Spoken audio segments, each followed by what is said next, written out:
I'm hitting that button. Hello, everyone. Welcome to Lockdown Lunch with me, Kelly Ransom.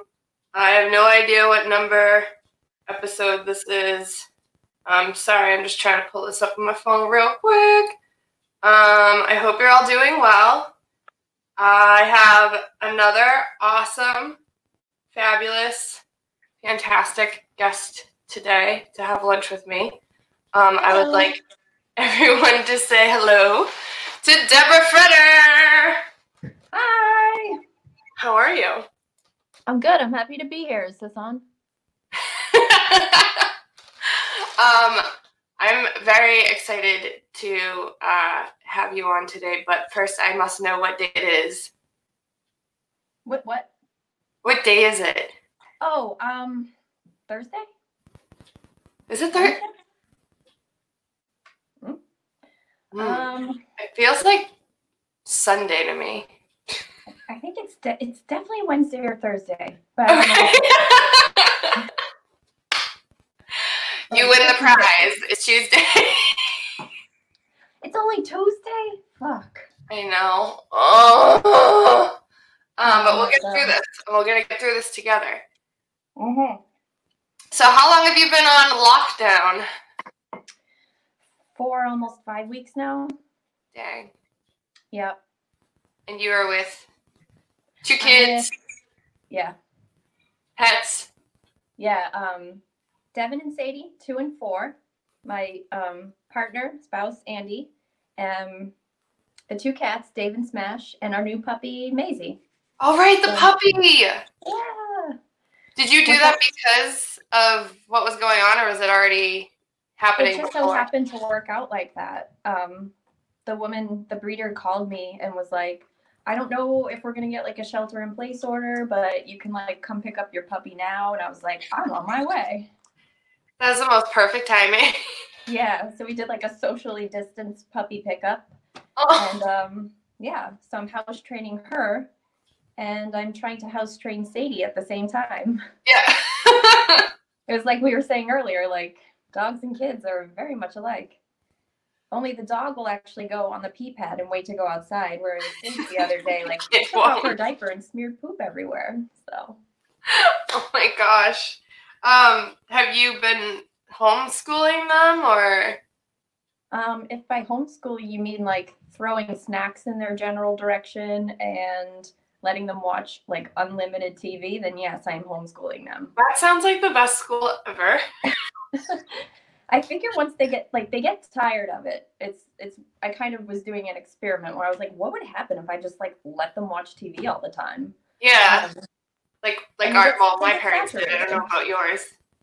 What's that? My parents let me watch TV whenever the heck I wanted.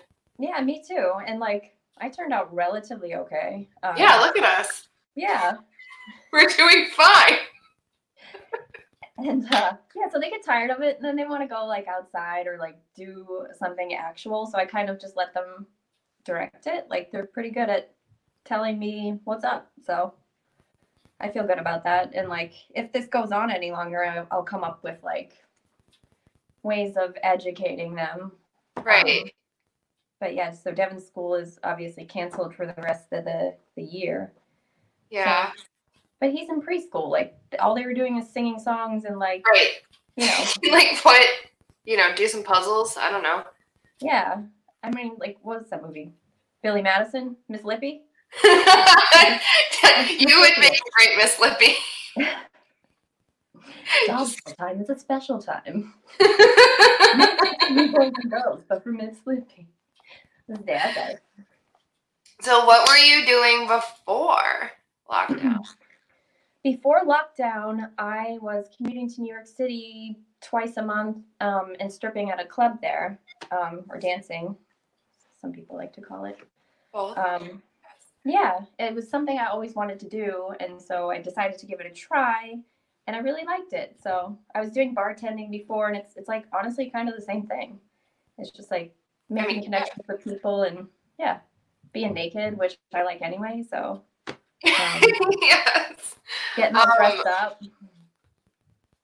Did you know how to like dance before, or did you So slowly learn, or is it like that scene in Hustlers when like J-Lo's teaching you, or?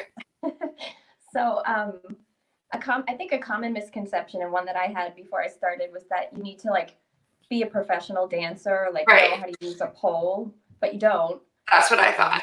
Yeah, you kind of, it's more just like the way it was put to me was that like you're kind of just like presenting your body in a slow, like dance-esque way. Okay.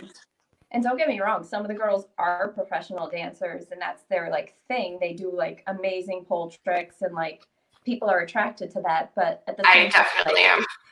Yeah, it's so cool. Like I got a pole in anticipation. I was like, I need to know how to do that. So I'm trying to learn, but you know, obviously that got stymied a little bit because I can't like study up close in person and ask questions. Right. Yeah, so for me, like if when I'm up on stage, I'm just kind of like moving a little bit, you know, trying to like gain interest and then go talk to people. Like that's kind of how I have to do it. That sounds really fun. I love it. Like I love it. And I was just kind of getting the hang of it because it's comparable to, if you've ever been in the service industry, it's very comparable to that. Yes. But it's still new. Like it's still a new game. Like, oh yeah, you know, bartending, waitressing, it's like a game. Yeah, it's just different. It's just a different scene. So learning how to adapt to that has been a challenge, but it's part of the fun too. So I felt like I was kind of like getting in a groove. Like I was meeting people who were going to come back and, you know, getting repeat business. And now I'm like gonna have to start back over. I don't even know if the club's going to open back up. That sucks. Yeah, we'll see. As a frequenter of dance clubs, I miss them, and I worried about all the workers, and what they're gonna do, because strip clubs are the opposite of social distancing. Very much the opposite of social distancing. I know, and restaurants and all that stuff too, but no, I think about it a lot because Christopher and I were in one like right before we came home in Key West, and it was fabulous. Oh my gosh, these girls were so talented and funny, and like they had great outfits, and you know, everything else was fabulous too. But we were there the last night they were open, and they didn't even know if they were going to get to work the next day. Oh my gosh! Yeah, I can't imagine what it's like. Going. I can't imagine what it's like for some girls. I was just like agreeing with you, like in that sentiment, just not knowing. Right. And then we walked by it the next day, and we were like, oh, maybe it'll be open. And there was a sign that is just like paychecks only. If you're coming to get your paycheck, you can come in. That's it. And I was like, oh. But there must be alternative things to do when you can't be in the club. I assume. Yeah, definitely. Yeah, most definitely. So the way I kind of got started in sex work was when I was 19. In 2006, I was working 2 jobs in Boston, and could still like barely afford my $650 Rosendale attic studio apartment. So I was like, there's got to be a different way to make money. So I went looking for a sugar daddy. Like that was like my search phase. I missed that boat. What's that? The boat? When I found out by the time I found out what it was, I was past my prime of. You're never past your prime to be a sugar baby. Yeah. No, so tell me what that was like. I'm so fascinated. Oh yeah, so seeking arrangement was brand new. Like in searching for a sugar daddy, it wasn't even like the first thing that came up like it is. Like I think now it kind of really blew up. So I made a profile and I got some like interest, but they seemed like fucking weirdos. Like it was just, it seemed weird. It made me feel not safe. So that wasn't great. But I met someone who seemed normal. He was like a normal guy. And we met up at a Starbucks, like in, I think the one in Brighton or whatever. Sexy. Yeah, but we just talked. It was basically just to know that I wasn't a catfish and he wasn't a murderer. Right. Perfect match. Yeah, exactly. It worked out. And so he paid me $500 just to sit there and talk with him about what his kind of vision was. And I was hooked. I was like, yes, this is what I want. I want to have coffee dates and make money. And, you know. That's amazing. So from there, though, what it turned out to be into was BDSM. So I kind of fell into dominatrix thing. Yes! Fell into it. Yeah, and it was cool, and I loved it, and I learned so much. So yeah, then I always wanted to try stripping, but I never felt confident enough until I met strippers and talked to them, and they're like the best women friends that I've made. So, but now I am starting to negate new platforms for online erotica. Right. I've been looking into them as a consumer, not a participant. Well, I guess I am still a participant, but you know what I mean. And I haven't found the right one yet. What's that? I haven't found one that I'm drawn to yet. Did I freeze? Sorry. Yeah, the audio's kind of cutting out is all. How are we doing? Okay, good. Okay. Technical difficulties. This is like all my Zoom meetings. Have you been on OnlyFans? I've peeked, but I haven't dug deep enough. Is that what you're looking into, or is that a suggestion? Oh, so I am on OnlyFans. I'm launching my page today with a video of me bleaching my armpit hair.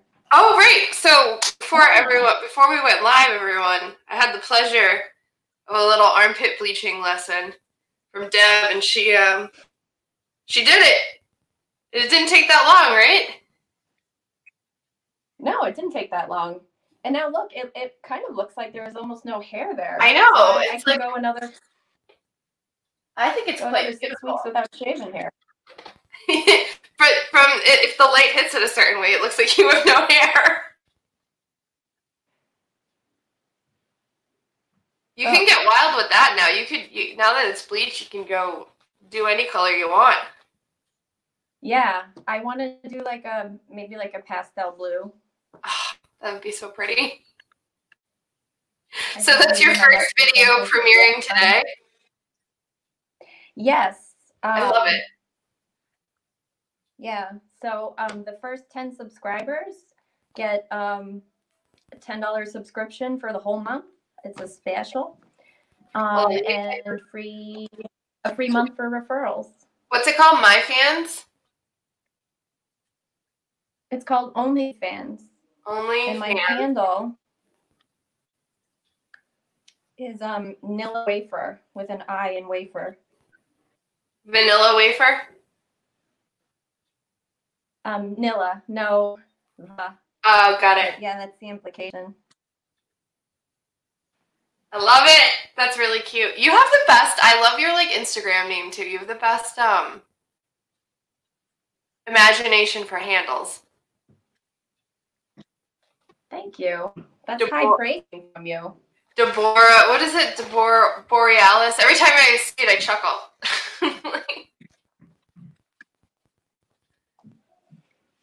So you also recently dyed the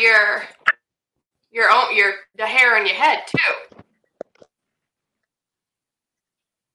I did, yeah. I just got finished with that process a few days ago. I wanted to make sure it was ready in time for us having this chat. Oh, you're so sweet. I did mine 3 weeks ago, and it already needs to be done again. I feel like you did a way better process than I did, though. I did like a box. That's it. You know, I've had nothing but good luck with box dyes except for bleach. Like the first thing I did was went and bought like 2 different bleach kits at CVS, and like they didn't work for shit. Like, yeah. But when I dye my hair black or purple or, you know, anything like that. Are you drinking wine? This is I get a box dye. This is for Ned. Oh man, I'm still on coffee. I love that I have the day off today, so celebrating. Yeah. I took a mental health day. I'm gonna have a new I took a mental health day, and I think everyone, if they have the opportunity to, I know that's a privilege, but if you're working right now and you can take a mental health day, you totally should. It's absolutely necessary, though. Yeah. I think they should definitely, like, that should be a thing. Well, I guess they're called, like, personal days. Right. I made it a point to email my whole staff, everyone I work with, all my coworkers, and specifically say I am taking a mental health day, not a personal day, not a vacation day. And then I was like, I urge you, because I know right now, like, everyone at my work is working from home. And they can take a mental health day if they want to. So it's just like trying to set an example of, you know, I'm doing this. I encourage you to do it. I think it's important. But, Deb, I need your help. Okay. I have this mental health day. It's going to be about 1 o'clock when we're done here. I've got some crystals. I got a yoga mat. I got some ambient music I can listen to. I don't know. You got any suggestions? Sorry, I'm having trouble hearing. You want music, did you say, or yoga? No. For the rest of my mental health day, I'm wondering what I can do with, like, my crystals and my yoga mat and...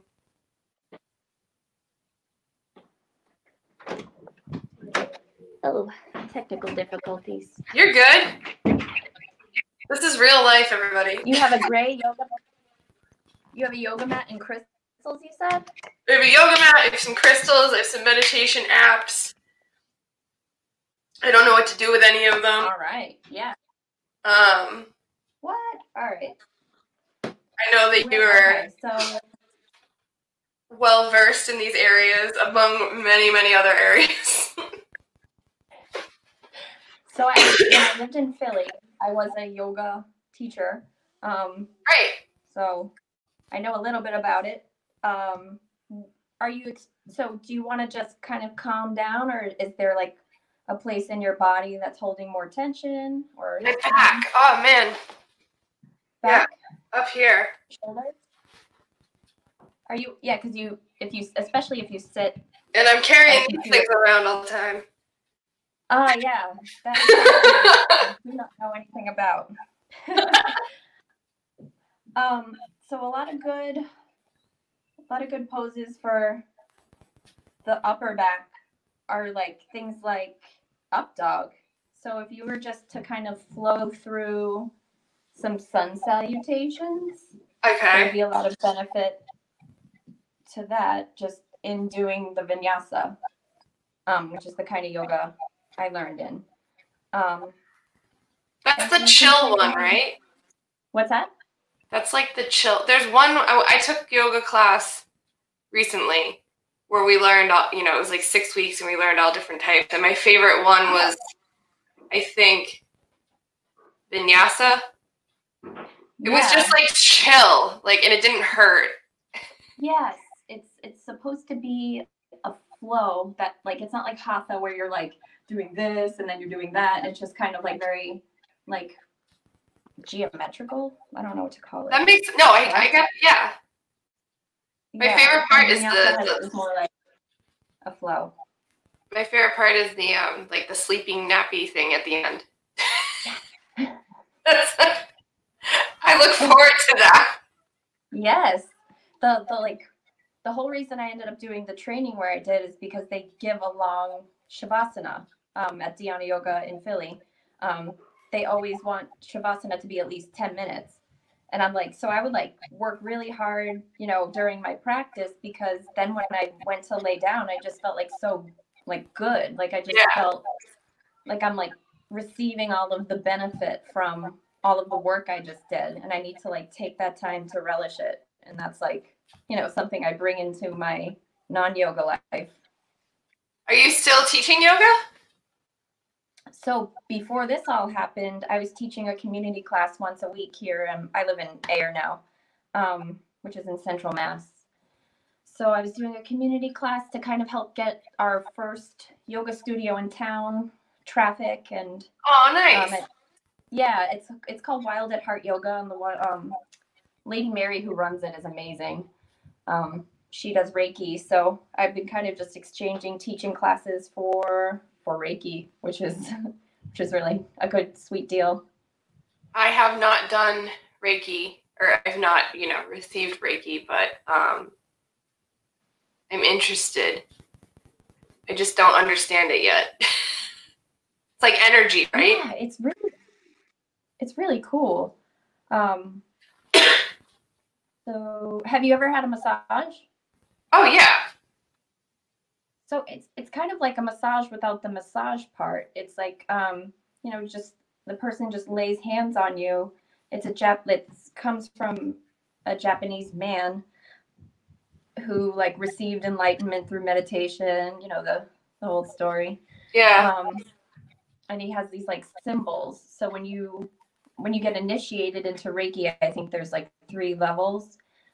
You get new symbols each time, and you learn kind of what to focus on and how to call in the energy. So yeah, but essentially what the person is doing is just putting their hands on you. What does it feel like? I've had experiences where I feel like tingling or deep relaxation, or I feel like called to have like to process through like a heavy emotion, and I'll start like I've cried. Yeah, my goddess mother, not my godmother, my goddess mother. Yes. Does crystal healing. I'm very interested in learning more about that. Yeah. Oh, yeah. I'll connect you with her. She runs, so she's a massage therapist. She has been for like 30 years, and ran, like her massage business out of their home. And she still does that outside of Philadelphia. But she does like, she'll do Reiki on you, but she also has like a whole table full of crystals that are like categorized by element. And she like calls in your guides and your ancestors. And she basically does Reiki, but she puts stones all over you. I need that. At the end, she'll take a picture of it, and it's like a person shape of stones. Oh my God. And yeah, I know a lot of people are like down on, you know, alternative medicine, and it's really easy to be like, you know, on anti-vaxxers or people who want to like heal themselves with essential oils, but you know, there is science to it, and right. You know, even if it all is placebo, like the placebo effect is a very real and measurable thing. So who cares? They're not they're not hurting anybody. Right. Yeah. I just recently. You know, I felt. Go ahead. I was just saying, I just recently bought crystals for the first time. So do you have some crystals? I do. I don't have them in front of me, but I can tell you what I got. Oh, okay. I got rose quartz. I feel like that's a beginner's crystal or something. Like everyone gets that one. It's beautiful and pink, and like rose quartz is still one of my favorites. It's just I got a really big, heavy one too. Ooh, yeah. I mean, I know it's silly, but like the pink corresponds with the heart chakra, so it's supposed to be like healing for like, you know, the heart. We all have heart. I feel it. I really do. And I don't care if people, you know, are into it or not. I am. I got angelite, dumertirate, pink tourmaline, chalcedony, agate, tiger eye, calcite, and citrine. I got a lot of communication stones because that's, I mean, hello. Yeah. I'm a marketing person. The tiger's eye and the citrine are like fire, like manifesting stones. They correspond with the solar plexus chakra. And it's kind of a way of drawing the energy up from your place of power, which is what your solar plexus kind of embodies, up into the higher chakras, so that you can use your power for your life purpose. And ultimately, our life purposes are all surrounding like connection with each other and cool stuff like that. Right. I need to learn more, but I started my like actual mental health journey finally, with like healing and stuff, or going to therapy basically in August, and that was nice. It's nice. I'm still doing it, but I'm been lacking like spirituality. I'm raised Irish Catholic, but that's not going to work. And I've been trying to learn more about, you know, crystals and breathing, and I'm really into what the moon and the sun and the stars are doing every day. Really into astrology. And I think that's been helpful.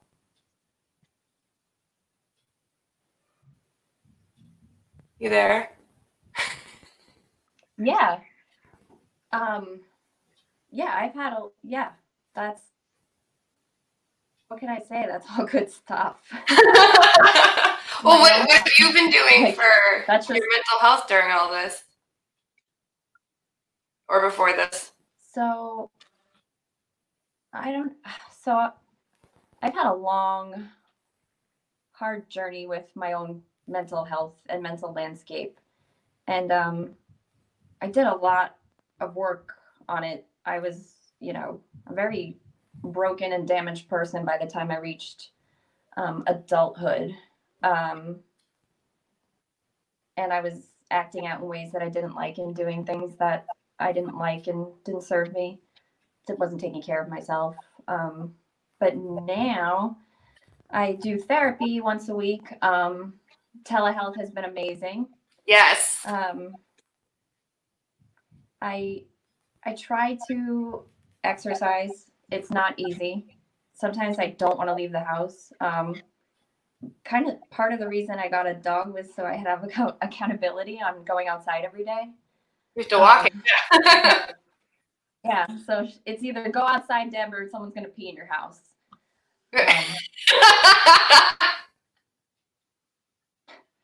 All right. I can take that. That ultimatum. And I take my medication. Like, for years, I didn't want to. And I was like, I don't need it. It changes me. You're preaching to the choir. Like the same person. But then I started taking it consistently. I found one that worked for me. I take Zoloft. And like, I look back and I'm like, how was I ever living my life? Like, how was I functioning? And to a large extent, I kind of wasn't. But, you know, every day is a new day to try it differently, I guess. I don't fucking know. So, yeah. No, I think that's really good for just people. take it a little at a time. It's really good for people to hear that. And me. I am the denier. Not the denier. I tried. Terrible experience. Take it a pause. With medication. So I'll cross that bridge when I'm ready to. Yeah, I feel like you can't force it. You have to be willing for the healing to start happening, or just the functioning. Yep. That's it. You get messages we're not ready for. So that's, I mean, yeah.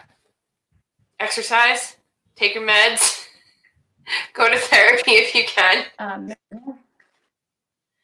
Make sure I eat. What was that? Making sure that that I eat. Also very important. Mental health, yeah. I find it that having other people to feed in my house makes me eat. If I wasn't cooking and doing the meals, I probably wouldn't eat as much. I get bad. I'll just like go without eating if someone doesn't tell me to. Sometimes it's not healthy. Yeah. Same. Especially when I'm stressed, I'm the kind of person who tends to just like, it slips my mind or I don't have an appetite. And I'm a terrible cook. Like, no! I can make something to eat, but I'm not a good cook. I can bake, I'm not a cook. Who cooks in your house? I probably learn, but what's that? Who cooks in your house? Oh, I mean, Andy's a much better cook than I am, but he doesn't always have the time. So yeah. I cook for like the kids. Like, it's nothing special. It's like rice and vegetables and like some kind of protein. I don't know. Yeah. I'm sauces like to like. I'm just a believer that everyone can cook. I tell people that all the time. You can do it. You tell what? I tell people all the time that there's no such thing as like, I can't cook. I have so many friends. Some of them are watching right now who are like, I can't cook. I don't know how to cook. Anyone can cook. Is it going to be perfect and amazing and beautiful? No, but you can cook.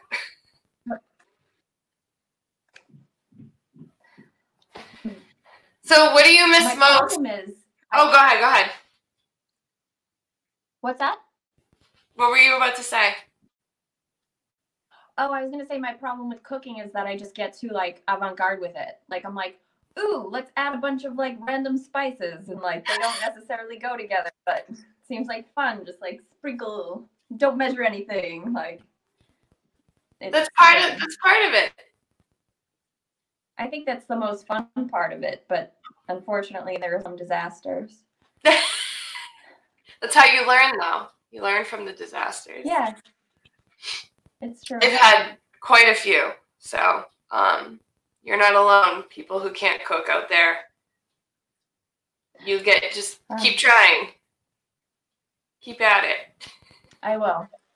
My family may grow to love me less over time for it, but I'll keep trying. Like, ugh. Mom's been experimenting in the kitchen again. Oh, goody.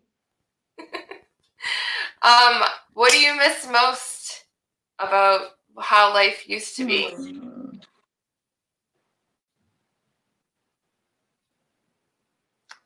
I'm just like going for a walk to we have like a tiny main street, like blink if you miss it. But they have like a sweet little coffee shop and they have like a little fountain.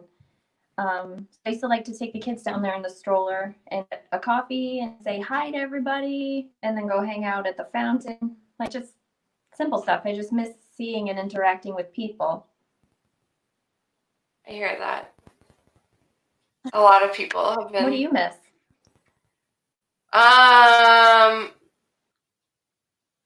miss, well, after talking to you now and now that I'm thinking about it, I miss going to strip clubs, entertainment clubs, dance clubs. I miss getting lap dances and watching beautiful women dance. And I miss being in, I've said it a couple times in the show, I miss being in queer friendly spaces. Because I don't know, it's just a part of me. Same here. And I realized like I grew up Irish Catholic too. So I'm not even out to my family, to my friends. It's just being in a heteronormative relationship, it just doesn't really come up. And like, what do I do? Like, walk into a party with my husband and be like, I'm bisexual. Like, I don't know. I mean, Um, I have had multiple, when Christopher and I got engaged, even on my wedding day, I had people at the wedding who were telling me how surprised they were that I was marrying a man. And we are in a like heteronormative presenting relationship as well, but that piece of my identity is obviously never going to go away, but it's actually really celebrated in my relationship. We talk about it a lot. He talks about it a lot. Like, you know, he works in a kitchen, so there's lots of anti-queer, you know, jokes made, and he will defend the queer community and be like, well, my wife's queer. And then that, you know, you find, do you find yourself explaining it to people a lot, or do you just stay out of it? I don't really find myself explaining it to people. Before I was married, I got a lot of assumption that I was gay, both from my family and like just people I would meet. So yeah, people seem to have assumptions. I mean, with me, there was no assumption. I was very out and very queer and very open about it to anyone. So I was like, hey, I'm going to marry this like super hetero white guy now. It was a little bit of a change. Yeah. But that's Andy's pretty. Well, that's not what matters to me. I'm married, you know, I'm partnered with, this is so cheesy, but I'm partnered with his soul, not his gender identity or anything like that. I was working at the Galway the day of your guys' wedding, and you were in, and it was like one of the funnest nights there ever. I loved that night. Which is good because it was my wedding. But we had cake, and there was dancing, and it was St. Patrick's Day, or it was, you know, that weekend. I hope my family didn't give you too much trouble. I'm just going to apply deodorant. Yeah. I feel like that's going to burn. I'm so worried about your armpits burning. No. We're good. Oh, Sadie just informed me that she pooped. Let me just... Sadie, you okay? Yeah. Oh, boy. Okay, come here. So she's getting ready to potty train, so she tells me when she poops. She usually doesn't tell me after she's taken out her diaper and done something with it. Okay, good job, Sadie. Poop is still in the diaper. Sorry. No, you're crushing potty training. This is real life. I like when this stuff happens on live because this is exactly what life is. And do a butt wipe. Good job. Everyone give her an applause. Yay! Good job, Sadie. Yes. My diaper. Yes, you did. But you didn't smear the poop everywhere.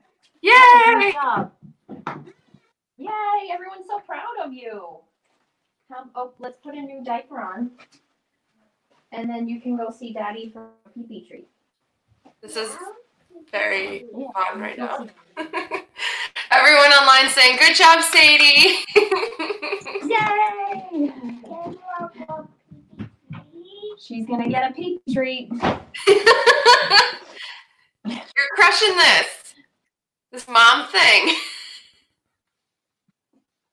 And you did something that I know nothing about, but you did homebirths? Oh, yeah. I had both of my kids at home, which was... How? So, when I found out I was pregnant both times, I reached out to like a practice of nurse midwives. They're nurses, but they have training in midwifery. I don't know why it's not called midwifery. It sounds whatever. I hear that. So there were 3 nurse midwives, and throughout my pregnancy, they would just come to the house and check on me, listen to the baby. I did go for a couple of ultrasounds in the doctor's office. I did have a primary care doctor, like traditional doctor. Yeah. But yeah, they're home birth matters, and they're out of Stoughton, and they're amazing. And then yeah, so they just prepare you the whole way for, if all goes well, having your baby at home, and if things are not going well, to get you to a hospital. So that made me feel confident. I watched like a few videos. Like there was this woman in Australia who like gave birth by a river, like with her, like in nature with her kids, just like walking around, and like caught baby herself, which is like insane. So you didn't I do went that, into did you? labor, and no, I didn't. I didn't feel confident like extracting the child. Like I don't know. Like Devon just kind of came out with no help anyway. So you do it like in a bed or like the tub or? So start laboring, and I just kind of walked around the house and, you know, drank iced tea. And then when the pain gets to be like at a certain level, I wanted to get in the tub. So I got in like a nice hot tub. I did a lot of the work there. So I was just kind of like in the tub trying to be as comfortable as possible. But then both times, you know, a lot of women have a water birth because it's a very comfortable place to be. Right. Both times I needed to get out of the tub right before they were born. Oh. And Devon was born in my bed, and Sadie was born on the couch. Oh, wow. That sounds way more relaxing than the hospital, though, for some reason. I have nothing against hospitals. I just have a bad association with them. And when I'm in pain, like, I can't be reasoned with or told what to do and, like, how to deal with it. So it would be really hard for me to give up control like that. So that was that was the main reason I chose to do it this way. And then do you go to the doctor like placentas? Oh, right. I have no idea what that's like. Like what? So there's a lot of like health benefits for that, right? Yeah, I saved them. I didn't want to like smear the blood on my face or eat it, which is what some women choose to do. But I did keep them because they're like super nutrient dense. They're weird little organs. And I bought a tree, and I'm gonna bury them under the tree to like nourish it. It'll be Devon and Sadie's tree. Yeah. That's gorgeous. Yeah. I love that. So, I hope the tree comes soon, and we'll do like a little dedication ceremony, and hopefully, you know, it'll be outdoors, so maybe some socially distanced people can hang out. Well, yeah. I think that's so beautiful, and I had no idea about. I don't know anything about placenta. I'm not having children. I can't. But it's been enlightening to listen to your experience about it, because I'm always, you know, I like to hear and learn, because it's something I'll never do by choice, and medically. But home birth fascinates me. I feel like I said fascinate a lot to you today. You fascinate me, Deb. Yeah, I never really talk about my personal life. I didn't realize it until actually you invited me to chat, and you asked me what was important to me, and I had to sit down and really like spend time with that. It's just nice to be able to talk about things that we enjoy and things that we're passionate about. So thank you. and sharing it with the world. I like sharing people's perspectives and experiences like as publicly as possible because like I know just from my experience, all you need is all you need to hear one day is one person randomly saying something that you identify with, and it can change your whole life. So I feel like it's important for me because I have no fear or anything, and I like don't mind doing stuff like I have no camera shy or crowd shy or anything like that. And taking people and bringing them into like you know, supporting them and telling them their story and them telling their stories and sharing them. I think it's nice. Yeah. And things aren't so nice right now. I think So do you have any recommendations for activities for people to do from home while they're locked down? Movies, TVs, books, games, I don't know, apps, music. I've taken this time to kind of starting a garden. Yeah, I saw. I like a lot of houseplants. Like I took a picture of I was like taking pictures of all of them, but I think like the final count is like 72 or something ridiculous like that. Holy. To expand operations to outside.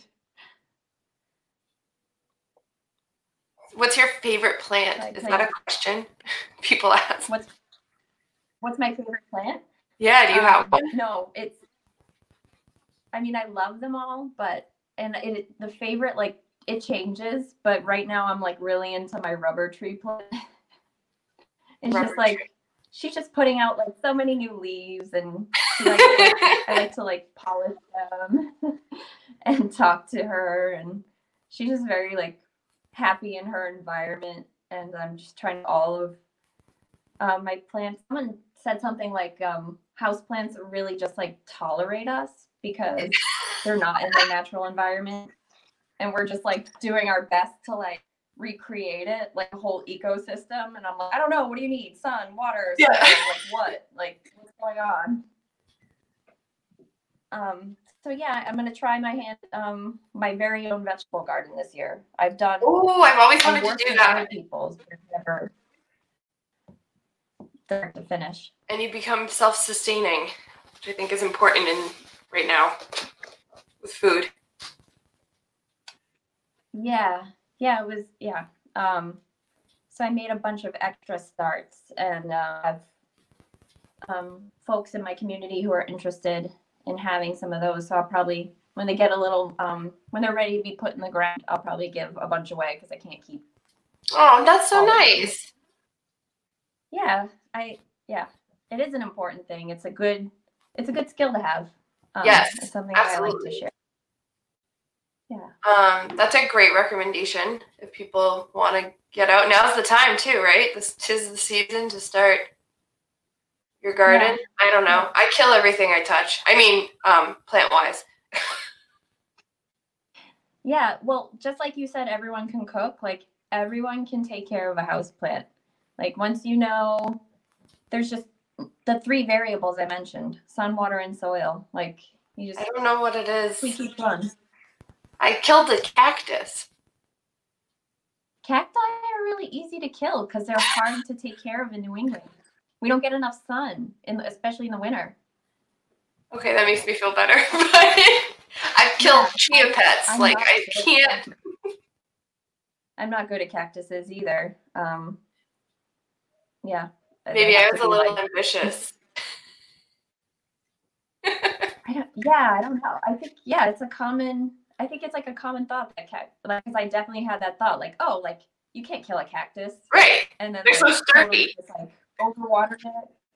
I was like, you want all the sun you can get, right? And I burned it. I killed a good amount of plants.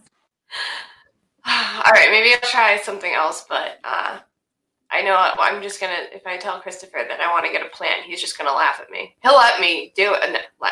He'll support me in getting one, but he's going to laugh because I kill them all.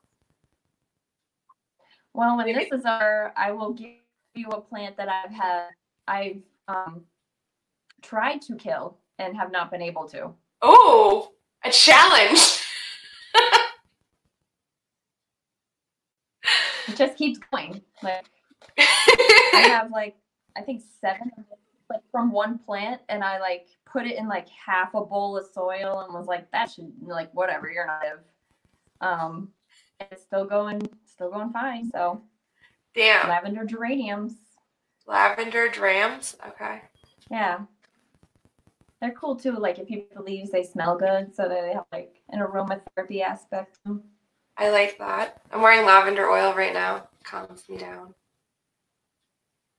So I let everyone who was on here have the final word, so I get to wear sunglasses. This is your opportunity to be inspiring, tell a joke, sing a song, shout out your friends, yell, do whatever, vent. But I want you to be able to have the final word. So, Deborah, the floor is yours. Oh boy. I wasn't prepared for this. It's not in my notes. You can say whatever you want. I already gave you my armpit hair.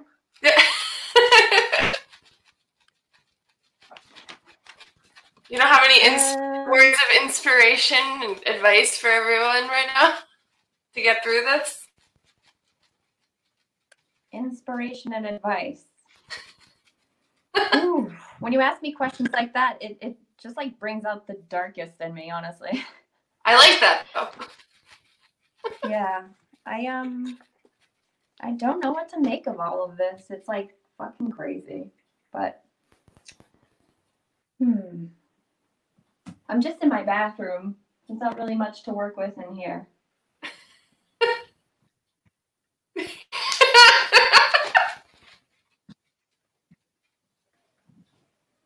I said a boom, boom, boom. Let me hear you say, well. Well. I think that's a common refrain in our house. We just like from the corner, Andy or I will yell, and the kids are like, well. Well, the dance was very inspiring. That's good. Because like I said, I'm almost like an Elaine dancer. Like I did ballet when I was little, and that's it. So yeah. you do that very well though. I'd be like,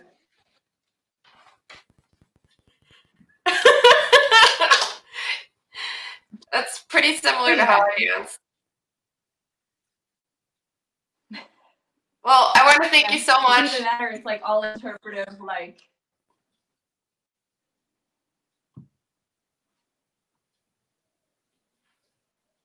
I want to thank you for spending time with me today. Thank you. And for being so open and honest and sharing all your wonderful experiences that blow my mind. And I'm sure everyone watching now or later will also have their minds blown by how cool you are. You're so freaking cool. Thank you so much for having me. As soon as you like were spitballing and thinking about doing this, I was like on it. Like, let's do it. Yes, and I loved that you were so open to it, and I appreciate all the other people who've been open to it. It's really blowing my mind. Yeah, I can't. Yeah. It's such a silly thing.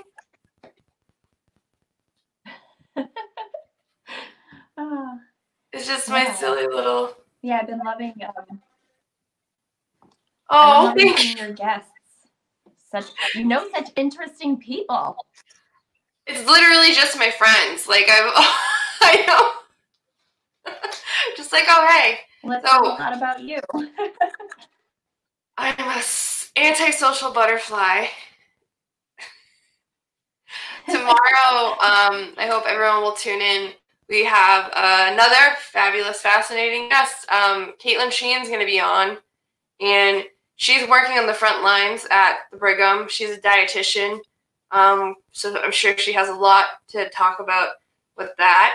And we're also going to talk about her wedding that was supposed to be on April 25th, and now, you know, replanning and rescheduling a wedding during a pandemic. So should be an interesting show, broadcast, whatever you want to call these. Deb, thank you so much. I hope people tune in today to your shoot. What's it called? I forget. Nilla wafer. Vanilla wafer. Your Yeah. vanilla cookie. And thank you everyone for watching and liking and sharing and commenting and hanging out with me and Deb. And I will be back tomorrow, like I said, with Caitlin. And I hope you have a great day. I'm going to go hang out with my crystals and try and not kill a plant and maybe do some breathing. I hope you do the same. Please stay safe, stay home, wash your hands, and I'll see you tomorrow. Bye!